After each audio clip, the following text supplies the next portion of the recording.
Club press club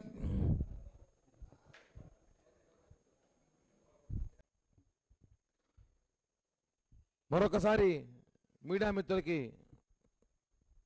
నమస్కారం తెలియజేస్తూ, తిరుపతిలో 2019-2024 మధ్య మాజీ ఎమ్మెల్యే, హిందూ మత ధార్మిక ప్రపంచ పరిరక్షకుడు భూమన కరుణాకర్ రెడ్డి గారు ఆయన భూ కబ్జాల గురించి ఈరోజు మాట్లాడాల్సిన అవసరం ఎంతైనా ఉంది. గతంలో అనేకసార్లు జనసేన పార్టీ కానివ్వండి, మేము కూటమి సభ్యులు కరుణాకర్ రెడ్డి గారు చేసిన భూ కబ్జాల గురించి మేము చెబితే ఒక్క అంగుళం కూడా నేను తీసుకో ఉంటే మీరు ఏ విచారణకైనా సిద్ధం.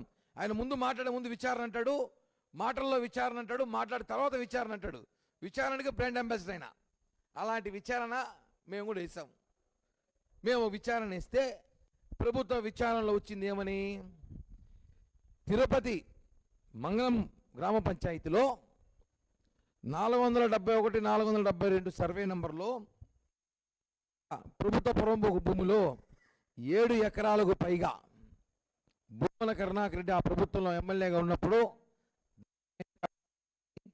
అక్కడ వ్యవసాయాన్ని కోసం పెట్టుకున్నాడని చెప్పి సమాచారం ఉంది గతంలో. ఈరోజు అది వాస్తవం అని చెప్పి తెలిచారు. అదేవిధంగా తిరుచానూరు 41/1, 47/2 అక్కడ 9 ఎకరాలు, అలాగే 472 సర్వే నంబర్ 473 3 ఎకరాలు ప్రైవేట్ ఆక్రమణ బెదిరించి పెట్టి తన బలంతో ఇలా తిరుపతిలో అనేక మొత్తాన్ని చూస్తే 100 కోట్లకు పైగా భూ కబ్జా, 100 కోట్లకు పైగా భూమన కరుణాకర్ రెడ్డి గారు భూ కబ్జా తిరుపతిలో చేశారని చెప్పి ప్రభుత్వం గుర్తించి ఈరోజు నిన్న అక్కడ కాంపౌండ్ తొలగించడం జరిగింది, అక్కడ బోర్డులు పెట్టడం జరిగింది. ఇప్పుడు అడుగుతున్న ఈ పేటీఎం బ్యాచ్ ఉంటుంది. ఆ రోజు తిరుపతి మీడియా వాళ్ళకి ప్రభుత్వం అలాట్ చేసిన స్థలం, ప్రభుత్వం స్థలం అలాట్ చేస్తే దాన్ని ఇచ్చేటప్పుడు మీరు ఎంత రాద్ధాంతం చేశారు, ఎంత రాద్ధాంతం చేశారు, ఎన్ని స్టోరీలు పెట్టారు. కబ్జాలు తిరుపతిలో అరాచకం, కూటమి అరాచకం అన్నారు. ఈరోజు మీ నాయకుడు వేల కోట్ల రూపాయలు ఎకరాలు సంబంధించిన భూములు కబ్జా చేశారే, ఒకడన్నా మాట్లాడుతున్నారా? మాట్లాడలేదే. తిరుపతి ప్రజలు నిజంగా అదృష్టవంతులండి. ఎందుకంటే ఈ కరుణాకర్ రెడ్డి బాధ్యతలు తప్పించుకున్నాం మనం. లేకపోయింటే మనం అందరం కూడా మన ఇల్లు కూడా కబ్జాలు చేసే పరిస్థితి ఈరోజు భూమన కుటుంబం ఉంది. ఏమి చేసినా ఆయన నేను ఒట్టేస్తా, ఏ దేవుడి మీద నమ్మకం లేదు బేసిక్గా ఆయనకి, కానీ దేవుడి మీద ఒట్లయితే వేస్తాడు బ్రహ్మాండంగా. ఆ రోజు లడ్డు విషయంలో పవిత్ర తిరుమలలో స్నానం చేసి అఖిలాండం వచ్చి కర్పూరం ముట్టి సంగతి అందరూ చూసాం. ఇప్పుడు ఇయ్యండి, నేను కబ్జా చేయలేదు, నాకు ఆస్తులే లేవు, అక్రమ ఆస్తులు లేవు, అక్రమంగా ఏమీ చేయలేదు, ఇవన్నీ కూడా మా తాత ముత్తాతల ఆస్తి, మాకు పుట్టుకతోనే కొన్ని కోట్ల ఆస్తున్నది అని చెప్పి చెప్పండి. ఇప్పుడు చెప్పండి మీరు. ఈ సర్వే నెంబర్ అన్నీ కూడా ఇంకా తవ్వే కొద్దీ ఇంకా చాలా వస్తున్నాయి. ప్రభుత్వం కోరుతున్నా ఇంకా చాలా విషయాలు కూడా భూమన కరుణాకర్ రెడ్డి వాళ్ళ కుటుంబ సభ్యులు కబ్జా చేసి చాలామంది బాధితులు బయటికి రాకుండా భయపడే ఎవరు ఉంటే కూడా దయచేసి బయటికి రండి. తిరుపతి ప్రజల్లో కూటమి ప్రభుత్వం ఉంది, మీకు మేము భరోసాగా నిలబడతాం. ఎవరెవరు కబ్జాలు చేశారు, ఆ ప్రభుత్వంలో ఎవరెవరు బెదిరించారు అవన్నీ కూడా తీసుకొస్తే దాని మీద విచారణ చేస్తాం. మీ సొంత స్థలం అయితే దానికి మేము కృషి చేసి కూడా మీకు పక్కన నిలబడతామని చెప్పి కూడా తెలియజేస్తూ, ఇప్పుడు నిన్న 7వ మైల్లో ఆంజనేయ స్వామి గుడి దగ్గర ఒక ఆంజనేయ స్వామి విగ్రహం ఎత్తుకెళ్ళిపోయారని చెప్పి మొత్తం YSR Congress party social media, YSR Congress party పెద్ద నేతలు అందరూ కూడా ఇంత కబ్జా జరిగితే ఒకడు మాట్లాడు. నిన్న భూమన కరుణాకర్ రెడ్డి ప్రెస్ మీట్ పెట్టి ఒక వీడియో రిలీజ్ చేశారు. ఒక పక్క కబ్జా ఇష్యూ జరుగుతోంది, ప్రభుత్వం వచ్చి దాన్ని తొలగిస్తూ ఉంటే ఆయన ఆంజనేయ స్వామి గురించి మాట్లాడతాడు తమాషగా. ఆంజనేయ స్వామి విగ్రహం కనపడలేదు, ఈయన ఇంత స్థలాలు కబ్జా చేసినాడు, ఇంత ఆంజనేయ స్వామి విగ్రహం ఎత్తుకున్నాడు, ఆ విగ్రహం కనపడలేదు. ఇదేనా కూటమి ప్రభుత్వం? టీటీడీ ఏం చేస్తుంది, టీటీడీ చైర్మన్ ఏం చేస్తున్నాడు, టీటీడీ అడిషనల్ ఈవో ఏం చేస్తున్నాడు, ఈవో ఏం చేస్తున్నాడు అన్నారు. నువ్వు ఏం చేస్తావు తిరుపతికి చెప్పు, మీరేం చేశారు తిరుపతికి? ఇదే అడుగుతున్నా. ఇదే వెంకటేశ్వర స్వామి విగ్రహం పక్కన రాముడి విగ్రహం వేలు ఇరిగిపోతుంది మీ ప్రభుత్వంలో. ఒకడన్నా పట్టించుకున్నారా? ఆ రోజు ఇదే కరుణాకర్ రెడ్డి ఏం చేస్తున్నాడు, ధర్మారెడ్డి ఏం చేస్తున్నాడు, సుబ్బారెడ్డి ఏం చేస్తున్నాడు, అంతర్వేద రథం తగలబడిపోతే ఒక్క వైసీపీ వాడని మాట్లాడా? రాముడు తల నరికేస్తే విగ్రహాన్ని శిరస్సు ఆ రోజు ఒకడన్నా మాట్లాడా? ఇన్ని జరిగిన అరాచకాలు. తిరుపతి గోవినాసం గుళ్ళో 100 కేజీలు బంగారు దొబ్బేశారు. తిరుమల వరాసం తాపంలో 100 కేజీ బంగారు దొబ్బేశారు. ఆ రోజు మాట్లాడలేదు. మీకు దేవుడు భక్తి రాలేదా? ఈరోజు 7వ మైల్లో ఎవడో ఒక అగాంతుడు, నాకు మా అనుమానం నువ్వే పంపించినావు ఏమైనా ఇవన్నీ సైడ్ ట్రాక్ చేయడానికి, ఈ గిబ్జాలు బయట రాకూడదని చెప్పి ఈయన ఏమైనా పంపించి ఆంజనేయ స్వామి ఎత్తుకోవచ్చాడు అని చెప్పినాడేమో. అట్టే ఉంది చూస్తా అంటే. ఆంజనేయ స్వామి విగ్రహం ఎత్తుకుని దాన్ని అడావిడి చేస్తే దాన్ని పట్టుకున్నాం మేము. ఎంక్వైరీ జరుగుతుంది. 14 గంటల్లో టీటీడీ విజిలెన్స్ ఎస్పీ గారు నేతృత్వంలో ఎవరైతే ఆ విగ్రహం తీసుకెళ్లారో పట్టుకున్నాం. దానికి పూజలు కూడా నిర్వహించి మళ్ళీ ఆ విగ్రహాన్ని ప్రతిష్ఠిస్తున్నాం. అక్కడ ఏర్పాట్లు కూడా ఇంకా మీట భవిష్యత్తులో ఎటువంటి జరగకుండా దానికి ఏర్పాటు కూడా ప్రభుత్వం టీటీడీ తీసుకుంటామని చెప్పి కూడా తెలియజేస్తున్నాం. మీరు కుల దేవుల గురించి మాట్లాడడం కరెక్ట్ కాదు. మీరు నిన్న డైవర్ట్ చేయడానికి ఇంత పెద్ద ఇష్యూని తీసుకురావడానికి టీటీడీలో నేను ఒకటే భక్తికి బ్రాండ్ అంబాసిడర్గా ఉన్న భూమన కరుణాకర్ రెడ్డి గారు అడుగుతున్నా. తిరుపతిలో అనేక సమస్యలు మీకు ప్రభుత్వంలో టీటీడీలో జరిగినప్పుడు, దేవుళ్ళు విగ్రహాలు తీసేసినప్పుడు ఆ రోజు ఎందుకు మీరు ఒక్క మాట మాట్లాడలేదు? ఈరోజు ఆంజనేయ స్వామి గురించి ఎత్తుకొని మీరు కానీ ఆ శ్యామల గారు కానివ్వండి, ఇంకా ఎంతో చాలామంది పొద్దున్నేసి వీడియోస్ చూసా.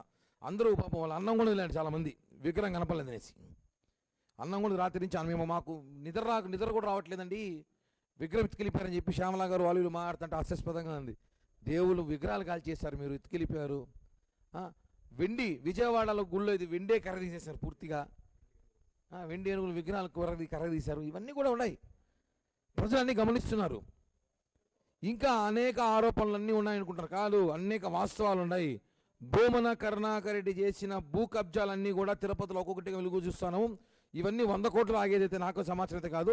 ఇది భారీ ఎత్తున జరిగిన కుంభకోణం. 100 కోట్లు పైగా కరుణాకర్ రెడ్డి అనుచరులు కరుణాకర్ రెడ్డి కబ్జా చేశారు. తిరుపతి ప్రజలు తస్మాత్ జాగ్రత్త. భవిష్యత్తులో కూడా వాళ్ళని ప్రజలు నమ్మే పరిస్థితులు లేము కాబట్టి మీ కబ్జాలు ఏమైనా జరిగి ఉంటే వ్యక్తిగతంగా కూడా మీరు ఫిర్యాదు చేసుకోవడానికి కూటమి నాయకుల దగ్గరికి వస్తే మేము మీకు సహకరిస్తామని చెప్పి కూడా తెలియజేస్తున్నాం.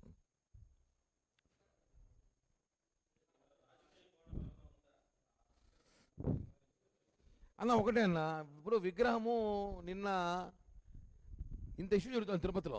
నిన్న మధ్యాహ్నం నుంచి విగ్రహం కనపాలని చెప్పి నిన్న పొద్దున్న హడావిడి జరుగుతుంటే అదొకటి.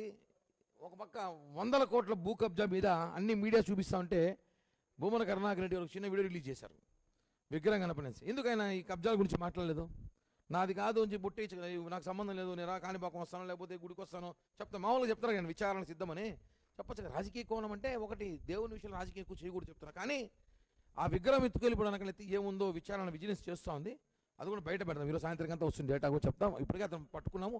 కానీ వైసీపీ పేటీఎం వాళ్ళు ఏమవుతున్నా అంటే చిన్న ఇష్యూని కూడా మీరు చాలా రాద్ధాంతం చేస్తారు కదా. ఇప్పుడు మీ నాయకుడు 100 కోట్ల భూమి కబ్జా చేశారు, ఎందుకు మీరు మాట్లాడలేకపోతున్నారని అడుగుతున్నాం.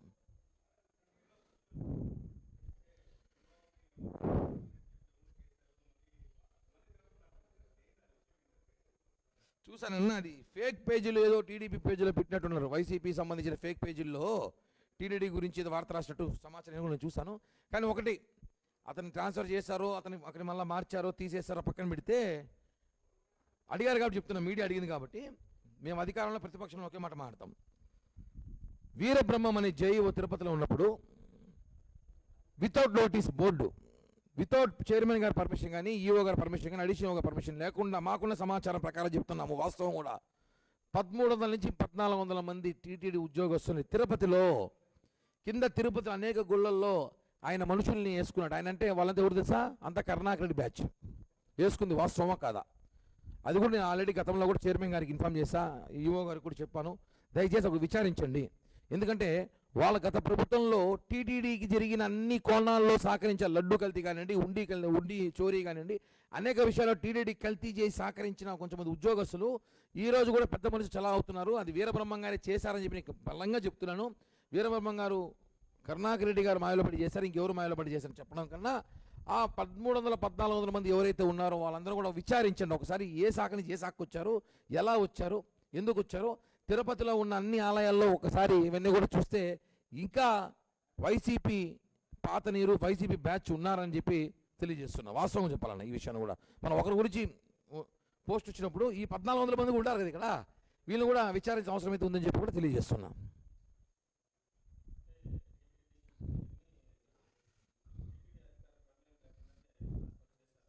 ఖచ్చితంగా ఉంటుంది, ఎందుకు ఉండదన్నా? 100%. ఇప్పుడు టీటీడీ ఇంజనీర్ అయినా టీటీడీ అధికారుల ప్రమోజం మార్చారు, అలిగేషన్ ఆడి మళ్ళీ తీసి పక్కన పెట్టారు. అలాంటి వాళ్ళు ఇంకా చాలామంది ఉన్నారు అంటున్నా, ఒకనే కాదు కదా, ఇంకా చాలామంది ఉన్నారు. 1300-1400 మంది ఉన్నారంట అటువంటి వాళ్ళు, వైసీపీకి సహకరించిన వాళ్ళు. కరుణాకర్ రెడ్డి ఓపెన్ చెప్పాడు, 2000 మంది నా అనుచరులు టీటీడీలో ఉండండి. ఆ 2000 మంది ఎవరు ట్రాన్స్ఫర్ చేసింది? వీరబ్రహ్మ ట్రాన్స్ఫర్ చేసినట్టున్నాడు. వాళ్ళందరూ కూడా విచారించండి, మార్చండి. ఎందుకు ఇంకా అక్కడ పెట్టుకొని ఇబ్బంది పెడతారు? ఇన్ఫర్మేషన్ తీసుకోవడము, టీటీడీకి పని చేయకపోవడము, భక్తులు ఇబ్బంది పట్టి ఇవన్నీ ఉంటాయి కదా. కాబట్టి వాళ్ళందరూ గుర్తించి వేరే శాఖకు మార్చండి అని చెప్పి కూడా నేను తెలియజేస్తున్నాను.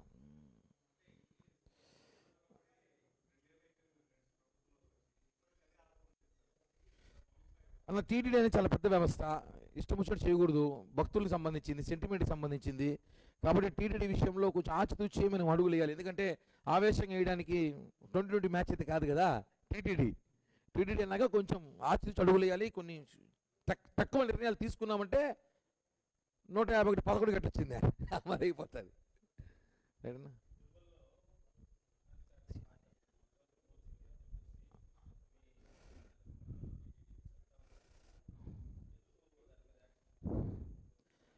అన్న హాకర్ల విషయం పైన ఒక నిమిషం అన్న పెట్టాను మీకు. హాకర్ల విషయం పైన నిజంగానే ఇంకా కొంతమంది వైసీపీ వాళ్ళు ఉన్నారని చెప్పేసి మీరు గతంలో చాలాసార్లు రాసే వార్తలను కూడా చూశాను, అన్ని పేపర్లు చూస్తాను. తిరుమలలో ఇంకా పూర్తి ప్రక్షాళన జరగాల్సిన అవసరం ఉందన్న ఈ హాకర్ల విషయంలో. ఎలా ఉందంటే గత ప్రభుత్వంలో ఒక ఆరోపణ వచ్చింది అనుకోండి, వైసీపీ నేతలు పలానా చోట తట్ల పెట్టుకున్నారు అనుకోండి, పట్టించుకోరు. ఈరోజు లేకపోయినా ఉందని చెప్పినా చాలు ఇమ్మీడియట్ రియాక్షన్ అవుతున్నారు. అంటే మేము ప్రక్షాళన భాగంగా చేస్తున్నారో, లేకపోతే ఆధిపత్య పోరులో చేస్తున్నారో, లేకపోతే కక్షగట్టి చేస్తున్నారో అది ఆ వెంకటేశ్వర స్వామికి తెలుసు. కానీ నిజంగా హాకర్లైజర్స్ ఉన్న వాళ్ళు, నిజంగా తట్టలో ఇబ్బందులు ఉండేవాళ్ళు, నిజమైన పేదవాళ్ళకైతే న్యాయం చేయాలనేది మేము కోరుకుంటున్నామన్న, ఇబ్బంది పడుతున్న వాళ్ళకి కూడా.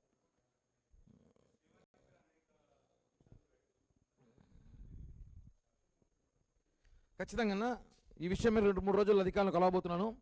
శ్రీవాణి టికెట్స్ ఒకరోజు ముందు ఇవ్వడానికి ప్రయత్నం చేయమని అడుగుతున్నాను. ఎందుకంటే శ్రీవాణి టికెట్స్ వల్ల మీరు ఇందాక చెప్పినట్టు ఫ్లైట్ టికెట్స్ విపరీతంగా పెరిగిపోయినాయి తిరుపతికి. దీని మీద నేను మనం ప్రెస్ మీట్లో మాట్లాడతాను. దీనికి సంబంధించి అధికారులు చైర్మన్ గారిని, ఈఓ గారిని కలిసి వాళ్ళకి అందజేసిన తర్వాత మీడియాతో మాట్లాడతాను.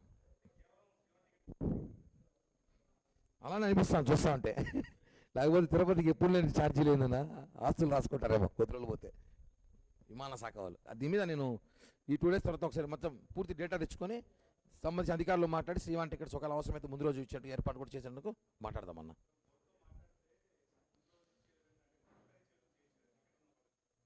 ఎందుకన్నా ఇప్పుడు ఆన్లైన్లో ఒకరు ఈరోజు పొద్దునకి ఇస్తున్నాము, అదే ఒకరు ముందు ఇస్తే బాగుంటుంది కదా. ఒకరు ఇచ్చి హడావిడిగా బయలుదేరి రావాలంటే వాడు ఫ్లైట్లో వస్తాడు, ఎంత ఉంటుందో తెలియదు రేటు. ముందు ఇచ్చేస్తే వాడు బస్సులో, కారులో, లారీలో దాంట్లో వచ్చేస్తాడు యాత్రికుడు. దాని మీద ఒక ఎగ్జామినేషన్ చేస్తున్నాం మేము. ఖచ్చితంగా 2 డేస్ దాని మొత్తం డీటెయిల్స్ తీసుకొని టీటీడీ అధికారులు కలవబోతాము. దాని మీద కూడా మాట్లాడతాం. ఇంకేమన్నా